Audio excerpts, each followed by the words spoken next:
The Charles Adler Show starts now.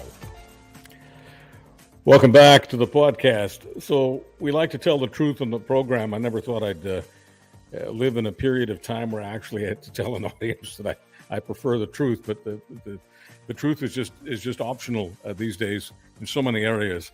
So we've got a professor of law and science policy, health law and science policy from the University of Alberta, and he is known hither and yon for his radio appearances, his TV shows. He's done a marvelous show on Netflix, and it's all about the truth. And so before we do anything else, Professor Tim Caulfield at the University of Alberta, welcome back. Thank you very much for being in my life and being in my professional life.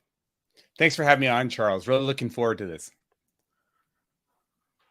So I wanted to begin by simply asking you the question that relates to my brief remarks.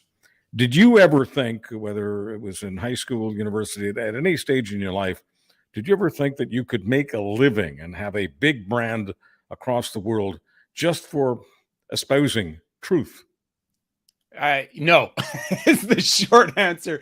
I've been doing this for almost 3 decades. I've been working in this space, and I never thought it was going to get this bad. It really is remarkable. And to be honest with you, Charles, even 4 or 5 years ago, so before the pandemic, even after Trump, 2016 is often given as sort of the starting point of this current age of untruth. I didn't think it would be as bad as it is now, where you have such a large percentage of the population, yes, primarily in the United States, but it's happening here in Canada too, such a large percentage of the population embracing things that are demonstrably false. And the classic example now is in the United States, depending on what survey you look at, 60 to 70% of Republican voters believe the big lie, right? And this is a lie. It's not a people of reputable backgrounds, disputing facts. This is something that, flat earth kind of lie. You have, huge percentages of Canadians open to the idea that the COVID vaccines had microchips in them. Again, depending on what survey that you look at, anywhere between 20 to 30%, huge percentages of Canadians believing that the vaccine killed more individuals than COVID. It's just stunning. And the other aspect, Charles, that I find fascinating is the degree now, and also worrisome. I'm always an optimist. I've been on your show before. I'm an optimist. One of the things that's making me a little more pessimistic is the degree to which this has become about ideology, right? It really has become so incredibly linked to ideology. And yes, it's largely coming from one quarter of the ideological spectrum now. But that's this cultural moment. It hasn't always been like that, and we can come back to that. I think it's important to reflect on the degree to which this is a cultural moment where it's coming largely from, and yes, there's good empirical independent research to back this up, largely coming from the right at this point. But this is in the past, it's come more from the left. So it's important to recognize that. So just before we started this conversation, I'm looking at this clip of Pierre Poilievre in the 905 area code in Ontario, door knocking with a candidate, and a woman comes to the door, and it was clearly set up because this was well mic'd, so he knew that the mic was on, the camera was on, and I guess it's set up with a conservative voter, and she starts out by telling him that Pierre Trudeau ruined the country. I mean, you're living in Alberta; you can hear that on any street corner, almost anywhere in the province of Alberta and elsewhere, of course, but primarily in Alberta. And so as soon as she babbles the stuff about how Pierre Trudeau ruined the country, Pierre Poilievre responds with, yes, he and his son are Marxists. And I'm just wondering, if it wasn't for the big lie about, how the election wasn't really lost by Donald Trump, how he won the election, you started out by talking about the big lie. If it wasn't for the big lie and so many other big lies, do you think there's a chance that someone who actually aspires to be prime minister would be knocking on doors and telling Canadians that Pierre Trudeau and his son are Marxists? I mean, I just wonder how deep the deceit has gone. No, I to answer your question, no, I think that we are living in this era where there's incredible tolerance for misinformation, for tolerance for conspiracy theories, and tolerance for lies. And I think that has made room for it's enabled individuals to say ridiculous things like that. And look, you don't have to be a fan of Trudeau. You can be critical of his government. And is he a Marxist? No. Is there any evidence that he, espouses to these Marxists? And it's almost comical in a way. The Liberals are sort of the centrist government, a minority government, and he's held up by the haters as if he's some kind of dictator. Which, look, you don't have to be a fan of him. I'm critical of many of his policies, but that's how that kind of framing and that kind of assertion is given room now, I think, because we live in this age of untruth, or this post-truth era, where you're supposed to give room to and these kinds of absurdity. So I could play the game, I guess, that many media people play, and say, well, Pierre Poilievre is just giving one side of the story. He's saying that Pierre Trudeau and Justin Trudeau are Marxists, and other people like Timothy Caulfield and Charles Adler say he isn't. But both these positions should be weighed equally. Both sidesism. Timothy Caulfield, what do you think of both sidesism? In an incredibly frustrating, damaging phenomenon. I'll put it that way. I was trying to think of a kind word to frame it, because it's total BS, really. And we're seeing more and more of it. And as you know, it's really a version of false balance. And as a journalist, that false balance is a concern that's been around really for decades, probably centuries. And it's this idea that you're supposed to give both sides of an argument, no matter what the evidence says, sort of equal weight. And we know that false balance can do real harm. There have been a lot of interesting studies with climate change, with vaccines, with GMOs, that have shown that false balance can have a really adverse impact on public perceptions and policy discussions. We've done research on this ourselves.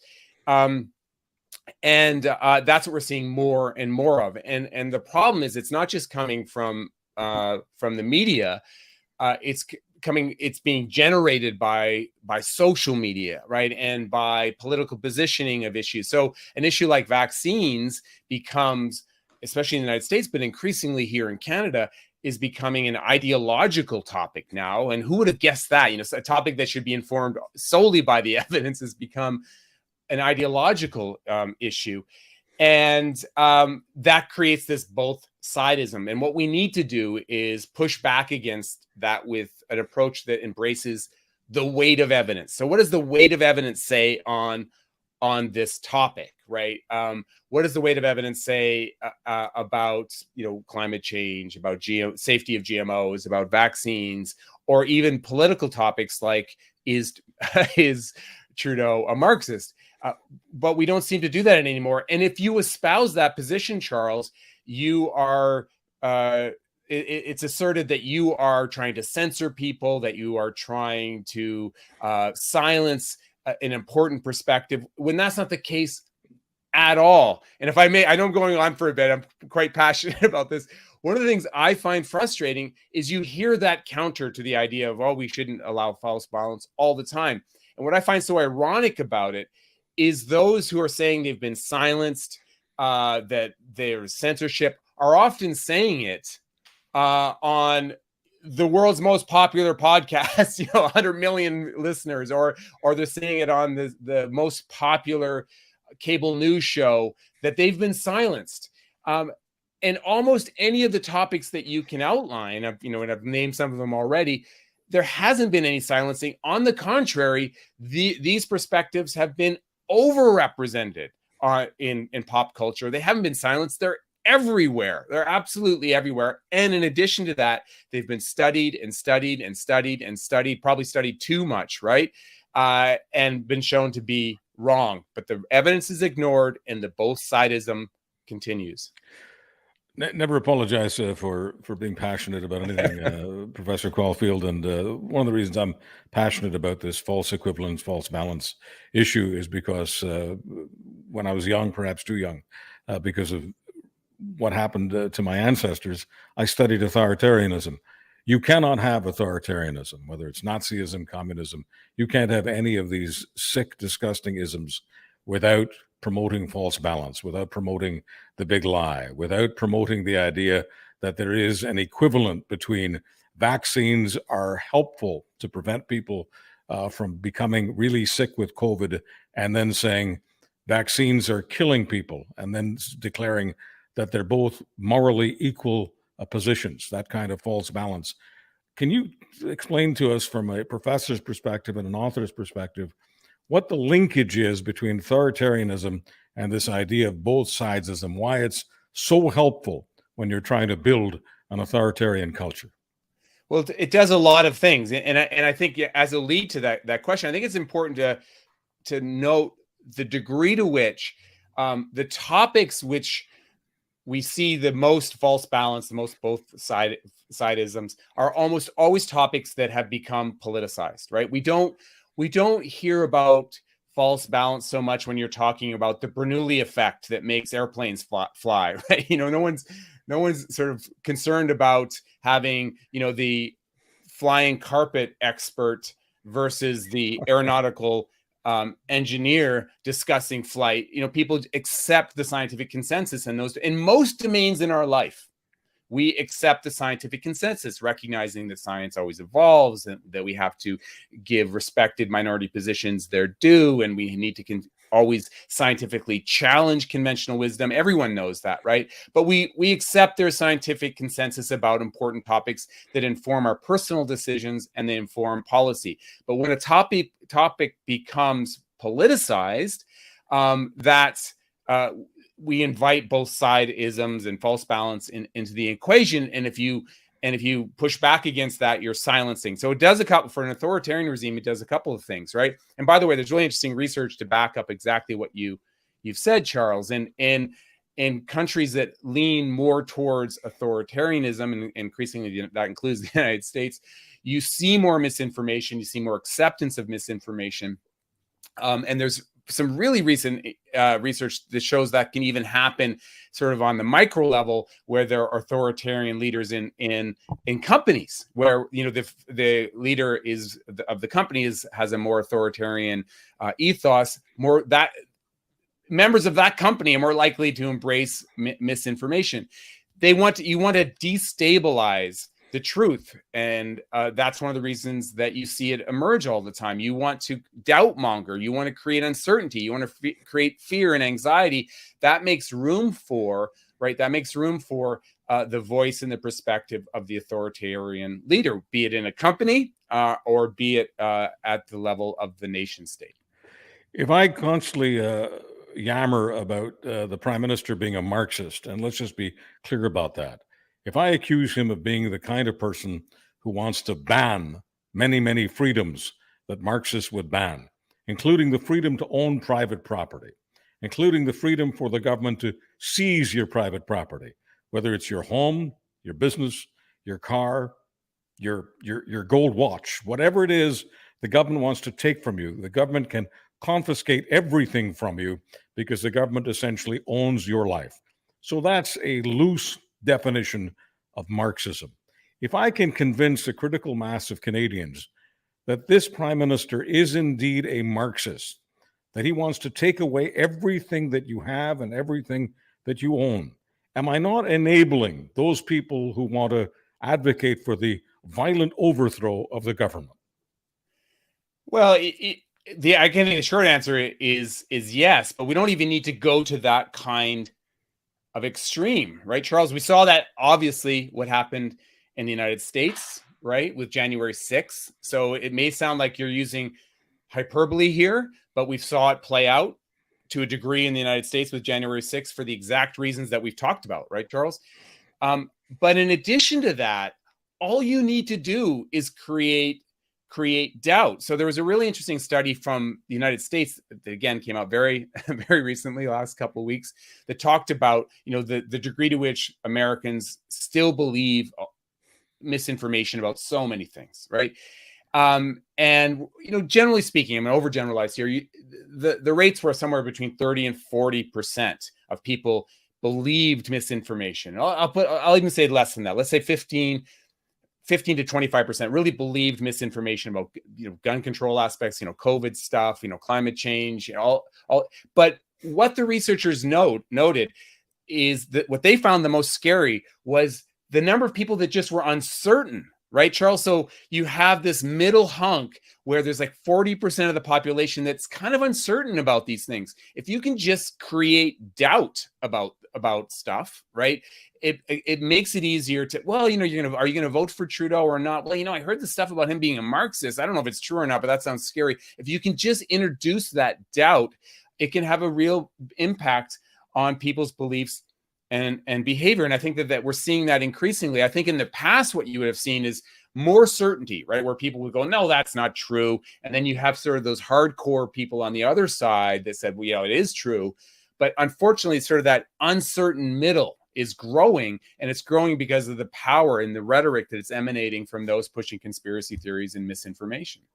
Are we at a crazy point in this country, Professor Caulfield, where some people refuse to give shots to their own dogs? I'm talking about rabies shots. I'm talking about a situation where it's not COVID that I'm talking about now, but that we could have actually a breakout of rabies in Canada because people refuse to give their animals shots. I mean, is that really happening, or is that just kind of a story that's out there being promoted by people who want to create mischief?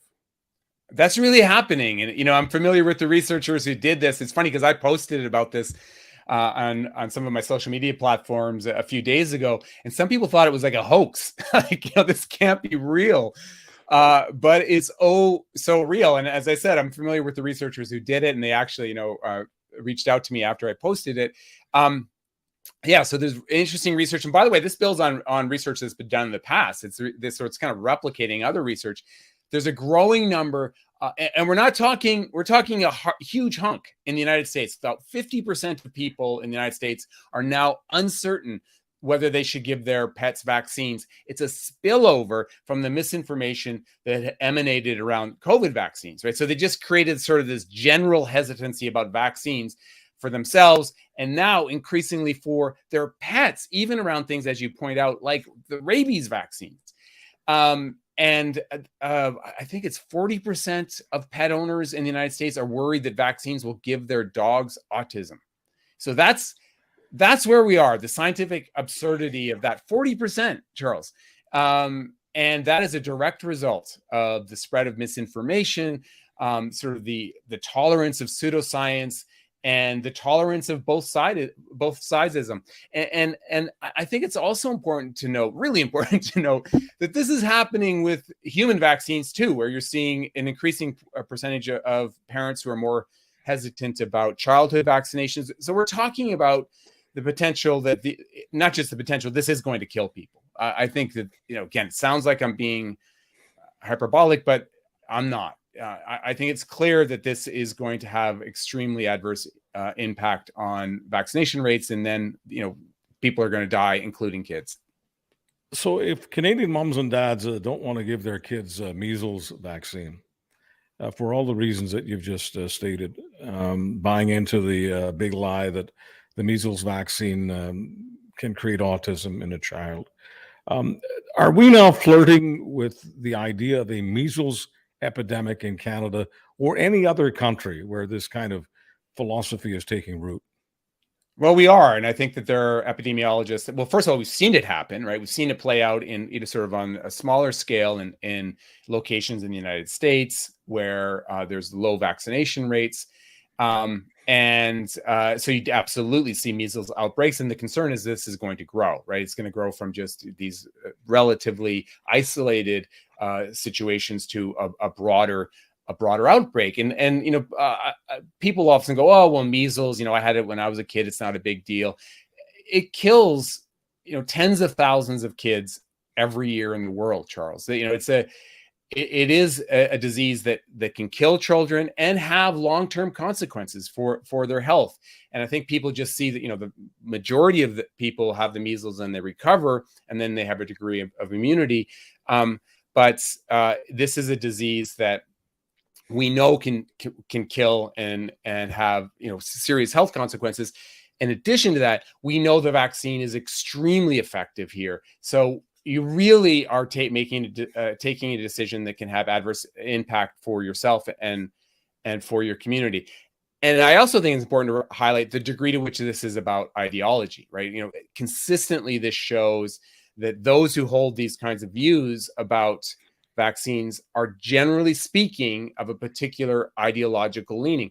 If you could give me a moment, I'm going to give you a really good example of the degree to which this is about ideology. So Marin County in California, I don't know if you've been there, Charles. It's a beautiful part of the world. It includes, just so people know, Marin County includes San Francisco. Yeah, it's just outside San Francisco, right? Over the Golden Gate Bridge. I have a friend who lives there, Jen Gunter. I've been, it's gorgeous. And it is extremely democratic, extremely liberal, extremely educated, very, very affluent, as you can imagine. These are not cheap homes we're talking about here. Before the pandemic, Charles, Marin County was one of the most unvaccinated places in the United States. And you can imagine it's, yoga, it's, new agey, and people were not getting vaccinated for a particular reason. The pandemic happens, being unvaccinated becomes an ideological flag, largely for the Republican Party, for the GOP, right, in the United States. It becomes this flag, right? And presto, Marin County becomes one of the most vaccinated places in the United States. So, and I think this is really important to highlight, right? Because it really speaks to the degree to which this is about ideology. This is about personal brands. So you have this group of affluent, educated, intelligent people not vaccinating. Hey, I don't want to be viewed as a Republican anymore. Presto, I'm getting vaccinated. So I think that is both depressing and also very, very telling.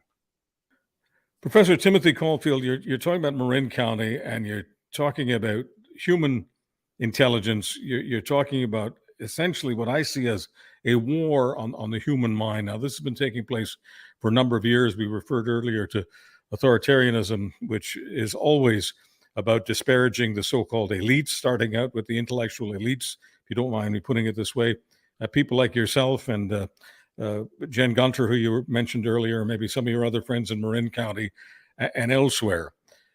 Do you believe in your intellect, and never mind your heart of hearts, but in your intellect, based on your research, do you believe that there is a war on right now around the world against people who have education? Do you believe there's a war on the educated mind on this planet?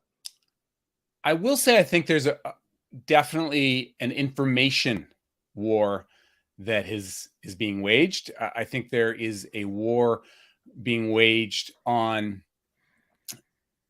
science and the scientific process in order to create doubt. And we know this because there's evidence of that state actors are involved. So I guess it depends on your definition of war. But we know that there are countries around the world that are using social media and other means to create information chaos, right? And Charles, that's the goal, right? They may not have a particular even agenda. Sometimes they do, and there's evidence to back that up. But sometimes they're just trying to create information chaos. And it's very, unfortunately, we also know it's very, very effective.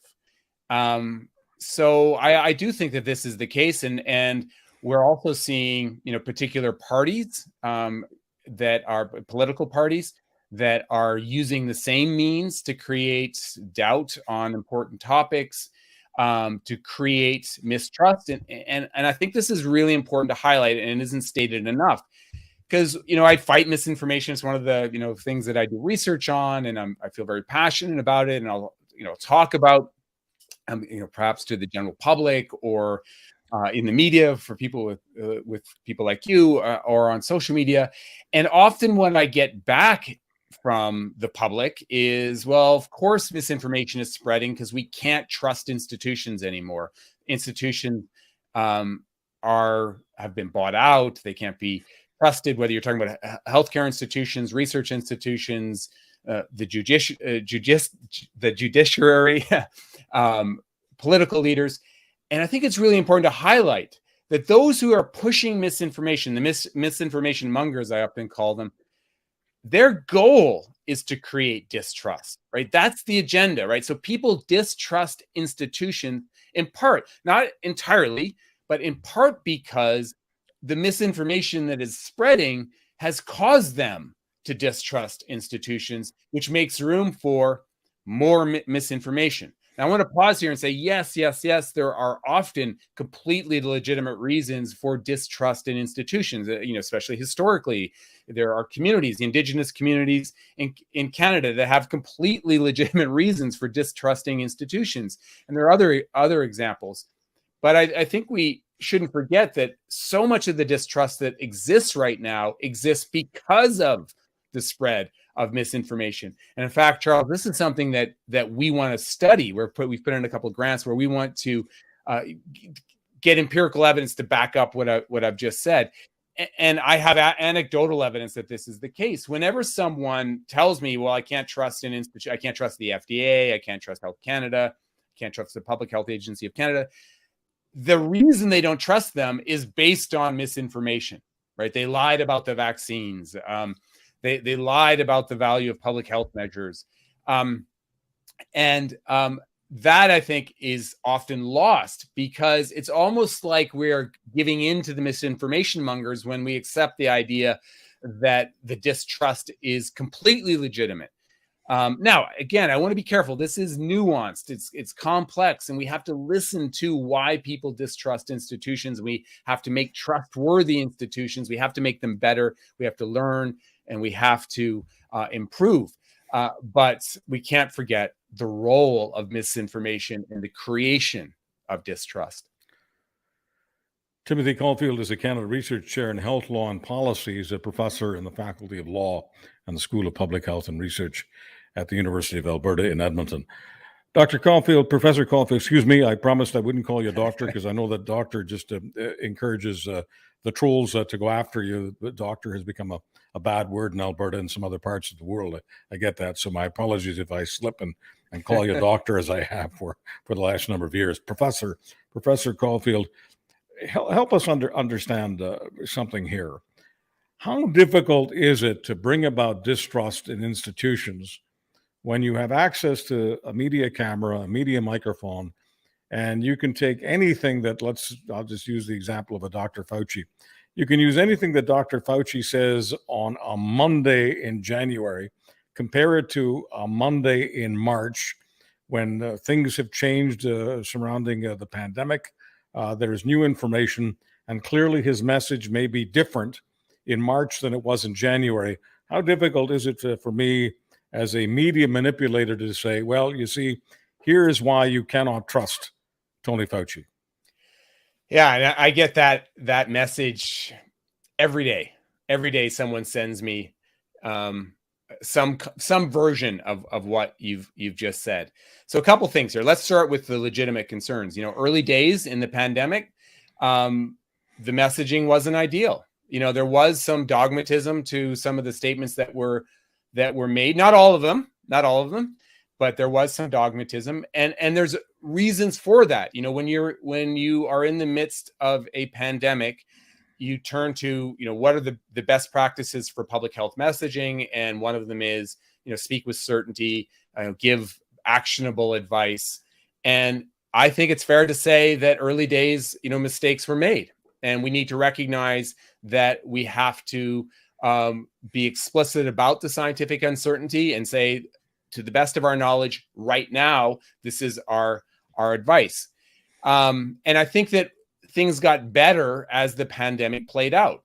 But you see this kind of sort of quote cherry picking happening on several topics, masks, the role of vaccines, where the where the pandemic started, and they manipulate the narrative in order to make it seem like there was some kind of conspiracy, or that the voice simply can't be trusted. Now, someone like Fauci, probably there's thousands and thousands of quotes, so they take one, and there might have been, 999 on the topic where he's more nuanced, and they take that one quote and they sort of weaponize it, right? Anecdotally, it happens to me all the time. I'm sure it happens to you, Charles. And they take your quote out of context and they spin it. The lab leak theory is a really good example of that. Early days, there was sort of overstatement about the lab leak. It's a conspiracy theory if you say it's the lab leak. And part of that was because the lab leak was being pushed by sort of hardcore conspiracy theorists, right? And so we're talking, early 2020. But if you actually, and I've done this, you look at the public narrative coming from officials, really from December 2020 on, it was more nuanced. That's completely forgotten, right? You compare 2020 to the ambiguity. Oh my gosh, Charles, I haven't had enough coffee yet today. Ambiguity. Thank you. To the uncertainty that we have today, right, around the lab leak. And it looks like there was something afoot, right? Something afoot, which is, really unfair.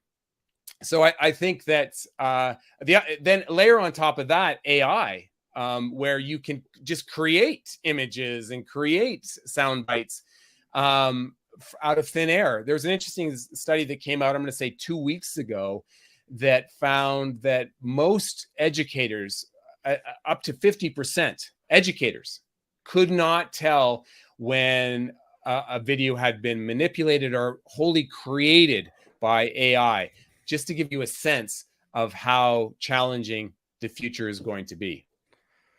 So when we hear all of this, it is natural for a person to ask the question, when are things going to get better? Can't you guys give us a solution? Those kinds of questions come up. So how the heck, there's an academic word for you, how the heck, Professor Tim Caulfield, do we have any idea when things will turn around? And can we blame people who are on the cynical side, who think, well, it's bound to get a lot worse before it gets better? What are your thoughts? I can't blame them at all for being a little bit pessimistic. As I said earlier, I'm always an optimist, glass half full. So let's talk about the reasons we can be optimistic about things getting better. I think this issue is being taken very, very seriously now. We even heard the UN saying we need an international action on this. Virtually every nation state now, every leader recognizes that the spread of misinformation, especially in the OECD countries, recognize that the spread of misinformation is a serious, serious problem that needs to be addressed. The other reason I think that there's some cause for optimism is that we have more and more research on this. We have bigger and better studies exploring what strategies work, what strategies don't work. And the other reason is, despite what you often hear, and often this is a false balance problem, most people, even in the United States, Charles, think that we need to take steps to deal with misinformation. There's an interesting study that was published by Pew that found that 65%, this is really shocking data, I think, 65% of Americans think that battling misinformation is more important than freedom of expression. Think about that, right? And you never hear that. You don't hear that from the GOP. You don't hear that. And to be honest with you, I'm not even sure if I agree with it. But that gives you a sense of how many people in the United States, where freedom of expression, as you know, is like, paramount social value. Even there, they recognize. So those are reasons to be optimistic, right? We are figuring out how to move forward. Reasons to be pessimistic, we've touched on them. The ideology problem. Whenever misinformation becomes about ideology, it becomes more difficult to change people's minds. It becomes more difficult to actually challenge it, because then you hear the censorship, silencing kind of rhetoric. So I think that's a problem, reason to be pessimistic. And the other one is AI. Holy cow, AI is going to make this really, really tough. And I'm going to add one more, if I might.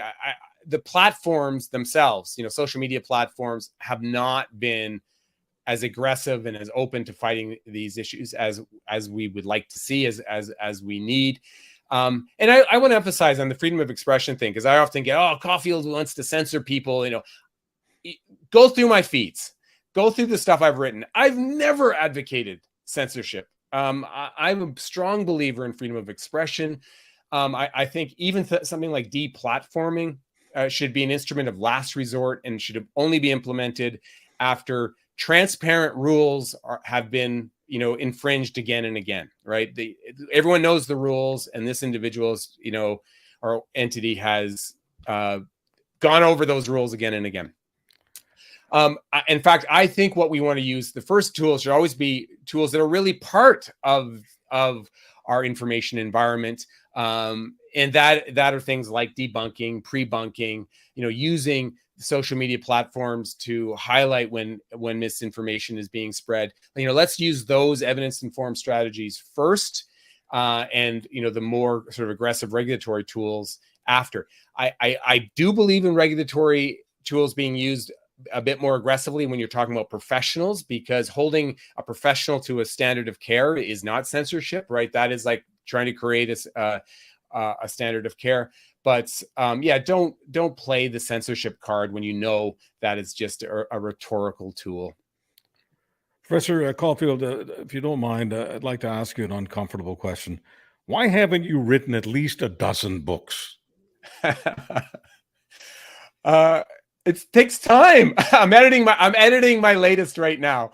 I'm hoping that the next one will be out in 2024, early 2024, and I touch on a lot of the things that we've talked about today.